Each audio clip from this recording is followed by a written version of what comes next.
अस्सलाम वालेकुम students, welcome to my channel. आज हम ETU 306 का लेक्चर नंबर 5 स्टार्ट करने लगे हैं और इस लेक्चर में हम टॉपिक नंबर 27 से लेके टॉपिक नंबर 33 तक कवर करेंगे। इस लेक्चर का मेन टॉपिक है वर्ल्ड्स पॉपुलेशन एंड सेटलमेंट्स। तो चलिए लेक्चर स्टार्ट करते हैं टॉपिक 27 के साथ, world's population and settlements. Population का मतलब है एक ऐसे ग्रुप या स्पीसीज के तमाम ऑर्गेनिजम्स जो एक पर्टिकुलर ज्योग्राफिकल एरिया में रहते हैं और जिनमें इंटरब्रीडिंग की एबिलिटी होती है। इकोलॉजी में किसी स्पीसीज की पॉपुलेशन को एस्टिमेट करने के लिए लिंकन इंडेक्स का यूज होता है। ह्यूमन पॉपुलेशन हिस्टोरिकली बहुत स्लो ग्रो हुई। साइंटिस्ट के मुताबिक मॉडर्न ह्यूमंस लगभग 130,000 से 160,000 साल पहले जो है वो इवॉल्व हुए। प्री इंडस्ट्रियल सोसाइटी में डिजीजेस और क्लाइमेट फ्लक्चुएशंस की वजह से लाइफ एक्सपेक्टेंसी शॉर्ट थी और डेथ रेट जो था वो हाई था, इसलिए 1804 तक ह्यूमन पॉपुलेशन सिर्फ जो है 1 बिलियन तक पहुंची। उसके बाद पॉपुलेशन ग्रोथ बहुत तेज हो गई। 20th सेंचुरी की शुरुआत में ह्यूमन पॉपुलेशन 1.5 बिलियन थी और सेंचुरी के एंड तक ये 6 बिलियन से एक्सीड कर गई। 2013 तक दुनिया की ह्यूमन पॉपुलेशन लगभग 7 बिलियन हो गई थी। पॉपुलेशन ग्रोथ हिस्टोरिकली कभी स्लो और कभी फास्ट रही है, जिसकी वजह से साइंटिस्ट ने ह्यूमन पॉपुलेशन की ग्रोथ पैटर्न को स्टडी करना शुरू किया।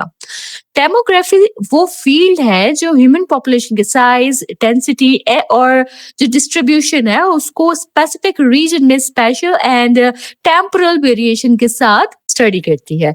इसमें birth rates, death rates, age distribution और वो फैक्टर्स शामिल होते हैं जो पॉपुलेशन के साइज और ग्रोथ को इन्फ्लुएंस करते हैं।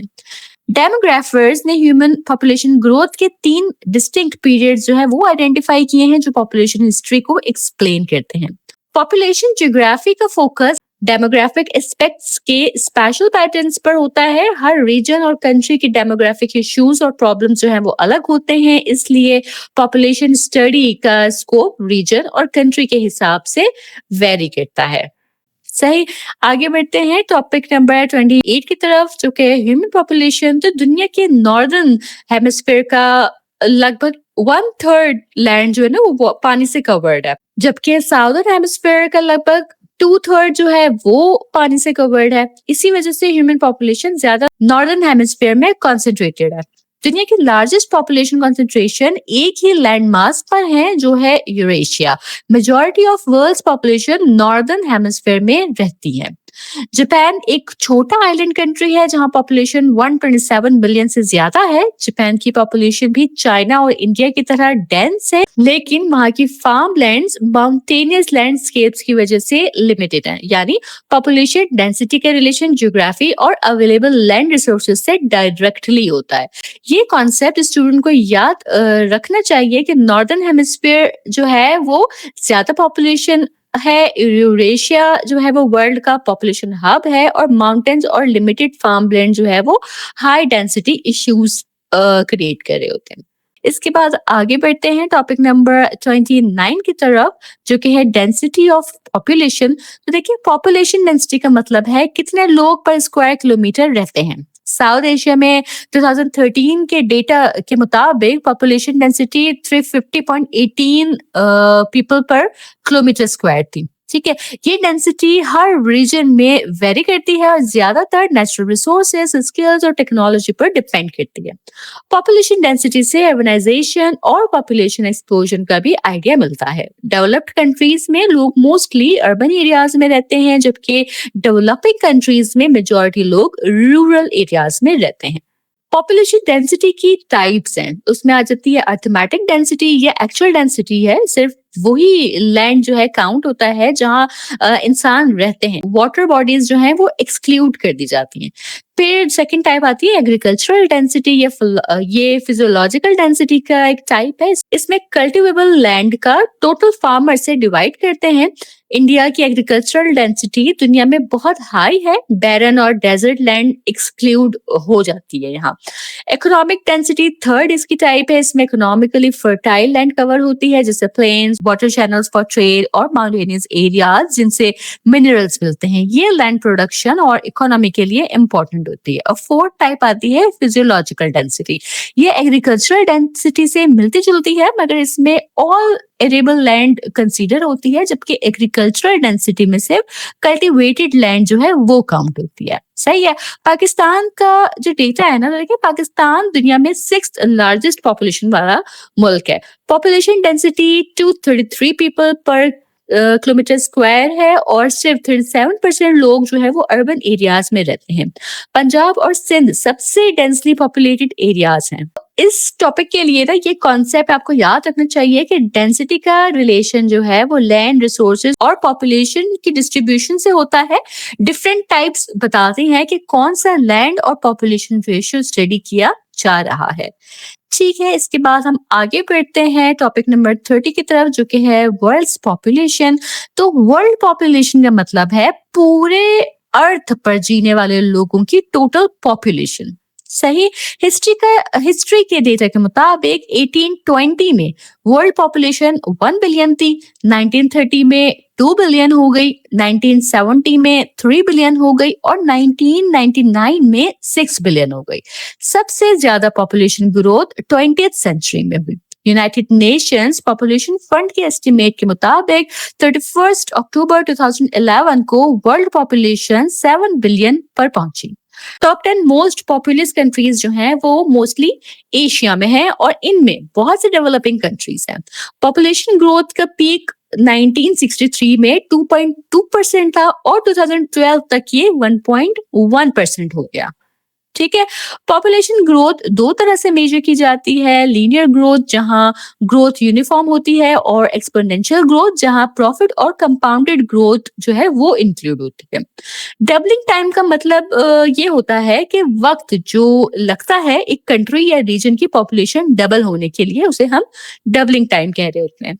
इसके बाद आगे बढ़ते हैं टॉपिक नंबर 32 की तरफ, जो कि है डेमोग्राफिक कैरेक्टरिस्टिक्स। डेमोग्राफिक कैरेक्टरिस्टिक्स अगर हम देखें वर्ल्ड पॉपुलेशन के, तो देखें 1980s में एनुअल बर्थ हाईएस्ट 139 मिलियन थी और 2011 तक ये 135 मिलियन पर स्टेबल हो गई। CIA वर्ल्ड फैक्ट बुक के मुताबिक annual birth rate 1.89%, mortality rate 0.79% और ग्रोथ रेट 1.096% है। हर साल दुनिया में 56 मिलियन अमवात जो है वो वाकई होती हैं और फ्यूचर में 80 मिलियन पर ईयर हो सकती हैं। सही है। क्रूड बर्थ रेट जो है वो टोटल बर्ड्स को टोटल पॉपुलेशन से डिवाइड करके 1000 से मल्टीप्लाई करके निकाला जाता है। ठीक है, ये क्रूड बर्थ रेट है। ठीक है। टोटल फर्टिलिटी रेट एक और इम्पोर्टेंट कॉन्सेप्ट है जो बताता है कि एक औरत अपनी लाइफ टाइम में जैसे 15 से 50 साल के अंदर वो एवरेज कितने बच्चे पैदा कर सकती है या पैदा करेगी। इन्फेंट मोर्टेलिटी रेट इन्फेंट्स की डेथ को 1000 लाइव बर्ड्स पर मेजर करता है और हेल्थ लेवल का इंडिकेटर है। दुनिया का जो इनफर्टिलिटी मोर्टेलिटी रेट है वो UN में 49.4 और CIA के मुताबिक 42.09 है और लेस डेवलप्ड कंट्रीज में ये ज्यादा होता है। आसान याद रखने की इस टॉपिक के वाले से टिप आपके लिए ये है कि वर्ल्ड पॉपुलेशन की ग्रोथ जो है वो स्लो स्टार्ट, फिर 20th सेंचुरी में इसमें बूम आया। ग्रोथ रेट पीक जो है 60s में 1960s में हुई और करंट ग्रोथ जो है वो स्लोइंग डाउन है। Birth rate, death rate, fertility और इन्फेंट मोर्टेलिटी ये सब पॉपुलेशन हेल्थ और ग्रोथ के लिए इंडिकेटर्स हैं। इसके बाद आगे बढ़ते हैं टॉपिक नंबर 33 की तरफ, जो कि है पॉपुलेशन स्ट्रक्चर।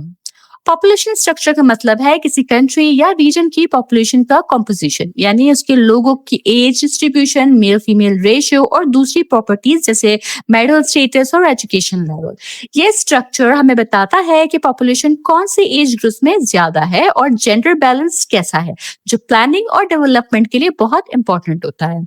डेवलप्ड और डेवलपिंग कंट्रीज की पॉपुलेशन स्ट्रक्चर्स में फर्क होता है। डेवलप्ड कंट्रीज में एजिंग पॉपुलेशन ज्यादा होती है, मतलब सीनियर सिटीजन का परसेंटेज ज्यादा होता है, बर्थ रेट लो होता है और लोग ज्यादा एजुकेट और अर्बन एरियाज में रह रहे होते हैं। डेवलपिंग कंट्रीज में यंग पॉपुलेशन ज्यादा होती है, बर्थ रेट हाई होता है और एजुकेशन और हेल्थ केयर फैसिलिटीज उतनी एडवांस्ड नहीं होती।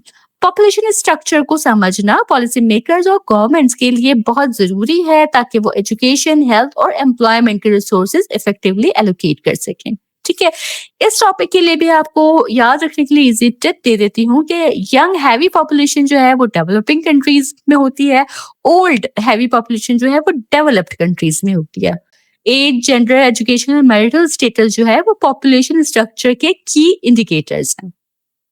ठीक है, तो इसके साथ ही ये लेक्चर भी हमारा यहीं मुकम्मल होता है, लेकिन इसको भी मैं आपकी आसानी के लिए समराइज कर देती हूँ। तो देखें, लेक्चर नंबर 5 में हमने वर्ल्ड पॉपुलेशन और सेटलमेंट्स को कवर किया। पॉपुलेशन का मतलब है कि एक स्पेसिफिक एरिया में एक स्पेसीज के लोग जो इंटरब्रीड कर सकते हैं। मॉडर्न ह्यूमंस लगभग 130,000 से 160,000 ईयर्स पहले इवॉल्व हुए। पहले पॉपुलेशन जो है वो स्लो ग्रो हुई और 1804 में 1 बिलियन पे पहुंची। 20th सेंचुरी में पॉपुलेशन बहुत रैपिडली ग्रो हुई है और 2013 तक अराउंड 7 बिलियन हो गई। डेमोग्राफी स्टडी ये है कि पॉपुलेशन साइज, डेंसिटी और डिस्ट्रीब्यूशन जिसमें बर्थ रेट, डेथ रेट और ग्रोथ रेट जो है वो इंक्लूड होती हैं। नॉर्दर्न हेमिस्फीयर में पॉपुलेशन ज्यादा है, मेनली यूरेशिया और कंट्रीज जैसे चाइना, इंडिया, जापान जो है वो सबसे डेंसली पॉपुलेटेड है। पॉपुलेशन डेंसिटी का मेजरमेंट होता है पीपल पर स्क्वायर किलोमीटर और टाइप होती है अरिथमेटिक, साइकोलॉजिकल, एग्रीकल्चरल और इकोनॉमिक डेंसिटी। पाकिस्तान में पॉपुलेशन डेंसिटी जो है वो 233 पर किलोमीटर स्क्वायर है और ज्यादातर पंजाब और सिंध में जो है ये पाई जाती है। वर्ल्ड पॉपुलेशन के मेजर ग्रोथ माइलस्टोन 1820 में जो है वो 1 बिलियन थे, 1930 में 2 बिलियन हुई ग्रोथ, 1970 में 3 बिलियन हुई, 99 में 6 बिलियन हुई और 2011 में 7 बिलियन हो गई। पॉपुलेशन ग्रोथ एक्सपोनेंशियल है और डबलिंग टाइम इंपॉर्टेंट कॉन्सेप्ट है। डेमोग्राफिक कैरेक्टरिस्टिक्स जैसे बर्थ रेट जो कि 1.89% है, डेथ रेट जो कि 0.79% है, ग्रोथ रेट जो कि 1.096% है और इन्फेंट मोर्टेलिटी और फर्टिलिटी रेट ग्लोबली जो है ये वेरी करते हैं। पॉपुलेशन स्ट्रक्चर का मतलब है एज, जेंडर, एजुकेशन और मैरिटल स्टेटस का कॉम्पोजिशन, जिसमें डेवलप्ड कंट्रीज में एजिंग पॉपुलेशन ज्यादा और डेवलपिंग कंट्रीज में यंग पॉपुलेशन जो है वो ज्यादा होती है। ये सब कॉन्सेप्ट हमें ह्यूमन सेटलमेंट्स, अर्बनाइजेशन और रिसोर्सेज प्लानिंग समझने में हेल्प करते हैं। इसके साथ ही हमारा ये लेक्चर यहाँ मुकम्मल होता है। मुझे उम्मीद है कि ये लेक्चर आपको समझ आया होगा। इसमें जो नंबरिंग है, जो इम्पोर्टेंट डेट्स हैं, इनको आपको याद रखना होगा क्योंकि एमसीक्यूज के हवाले से ये इम्पोर्टेंट हो सकती हैं। अगर आपका कोई सवाल हो इस लेक्चर के हवाले से या अगर आप मुझे अपनी राय से आगाह करना चाहें तो मुझे कमेंट सेक्शन में जरूर बताइएगा। मैं पूरी कोशिश करूंगी आपको टाइमली रिस्पॉन्स करने की। चैनल सब्सक्राइब नहीं किया है तो इसे लाजमी सब्सक्राइब कर लीजिए और मेरे लेक्चर्स को अपने फेलो स्टूडेंट्स तक वर्चुअल यूनिवर्सिटी के डिफरेंट ग्रुप्स में जरूर पहुंचाएं ताकि मैक्सिमम स्टूडेंट्स अपने मिड टर्म की अच्छी प्रिपरेशन कर सकें। इंशाल्लाह ताला मैं अपने अगले लेक्चर में फिर हाजिर होंगी। तब तक आप सब अपना बहुत ख्याल रखिएगा। अल्लाह हाफिज।